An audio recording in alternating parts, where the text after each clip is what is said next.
Hi viewers, welcome to my channel. Bakery ஸ்டைலில் pineapple flavour tea cake எப்படி செய்யுதுன்னு தான் பார்க்க போகிறோம். ரொம்பவே ஈஸியான ரெசிபி. அவன் யூஸ் பண்ணாமல் வீட்டில் இருக்க பாத்திரத்தை வச்சு செய்ய போகிறோம். ஒரு பவுலில் 3 முட்டையை உடச்சி ஊற்றி நல்லா பீட் பண்ணி எடுத்துக்கலாம்.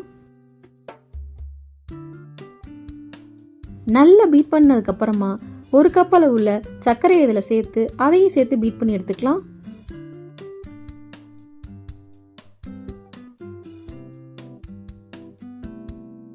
சர்க்கரை நல்லா கரைஞ்சதுக்கு அப்புறமா இதில் 1 ஸ்பூன் அளவுக்கு பைனாப்பிள் எசன்ஸ் சேர்த்துக்கலாம்.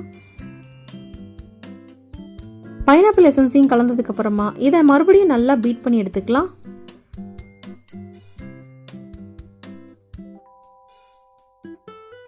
கேக் பண்ணுறதுல ரொம்பவே முக்கியமான ப்ராசஸ் இந்த பீட் பண்ணுறது தான். நம்ம எந்த அளவுக்கு பீட் பண்ணி எடுக்கிறோமோ, நல்லா அடித்து விட்டு எடுக்கிறோமோ, அந்த அளவுக்கு கேக் நல்லா சாஃப்டாக வரும்.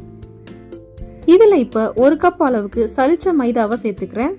இதுலேயே ஒரு 1/2 ஸ்பூன் அளவுக்கு பேக்கிங் பவுட்ரு, 1/4 ஸ்பூன் அளவுக்கு பேக்கிங் சோடாவையும் சேர்த்துக்கிறேன். சேர்த்துட்டு எல்லாத்தையும் மொத்தமாக சேர்த்து நல்லா கலந்து விட்டுக்கலாம்.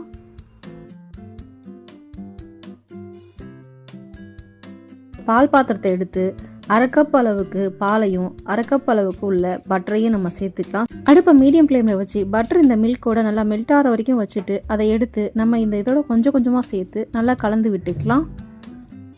அப்படியே மொத்தமாக எல்லா பாலையும் சேர்க்கக்கூடாதுங்க. கொஞ்சம் கொஞ்சமாக கலந்து விட்டு கொஞ்சம் கொஞ்சமாக தேவைப்படுற அளவுக்கான மில்கை மட்டும் நம்ம ஆட் பண்ணிக்கலாம்.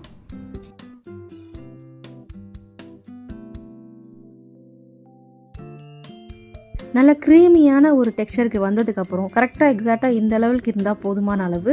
இந்த அளவுக்கு நல்லா பீட் பண்ணி எடுத்துக்கோங்க. இப்போ இந்த மாவை நம்ம ஒரு பட்டர் பேப்பர் போட்ட ஒரு பாத்திரத்துக்கு ட்ரான்ஸ்ஃபர் பண்ணிக்கலாம்.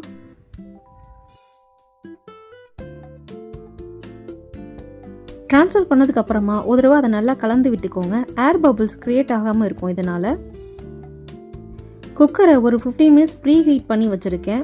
இதில் ஒரு ஸ்டாண்டு வச்சு அதுக்குள்ளே இப்போ நம்ம ட்ரான்ஸ்ஃபர் பண்ண பாத்திரத்தை வச்சிடலாம். இப்போ மூடி போட்டு வச்சிடலாம். அடுப்பு மிதமான சூட்டில் இருக்கட்டும். நல்லா சிம்மில் வச்சுருங்க. ஒரு 45 மினிட்ஸ்க்கு அப்புறமா ஓப்பன் பண்ணி பார்த்தா நமக்கு தேவையான கேக் ரெடி ஆகிடுச்சு. கேக் வெந்துருச்சான்னு செக் பண்ணுறதுக்கு நம்ம ஒரு நைஃப் எடுத்து குத்தி பார்த்தோம்னா மாவு ஒட்டாமல் வரும் நைஃப்பில். அப்படி வந்துருச்சுன்னா வெந்துருச்சுன்னு அர்த்தம். நான் அப்படி செக் பண்ணிட்டு தான் கேக்கை எடுத்திருக்கேன். கேக்கை நல்லா ஒரு 1 ஹவர் ஆற விட்டு அதுக்கப்புறமேட்டுக்கு நம்ம பீஸ் போட்டு இதை நம்ம சர்வ் பண்ண ஆரம்பிச்சிடலாம். பாருங்கள் எவ்வளோ சாஃப்டாக கட் பண்ணும் போதே தெரியுது. பஞ்சு மாதிரி வந்திருக்கு பாருங்கள்.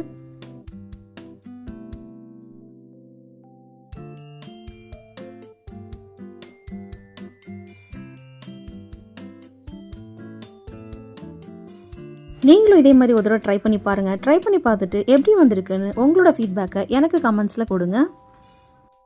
இந்த வீடியோ பிடிச்சிருந்தா லைக் பண்ணுங்கள், கமெண்ட் பண்ணுங்கள், ஷேர் பண்ணுங்கள், சப்ஸ்கிரைப் பண்ணுங்கள். சைடில் இருக்க பெல் ஐக்கானை ப்ரெஸ் பண்ணுங்கள். உங்களோட சப்போர்ட்டை எனக்கு தொடர்ந்து கொடுங்க. Thank you all.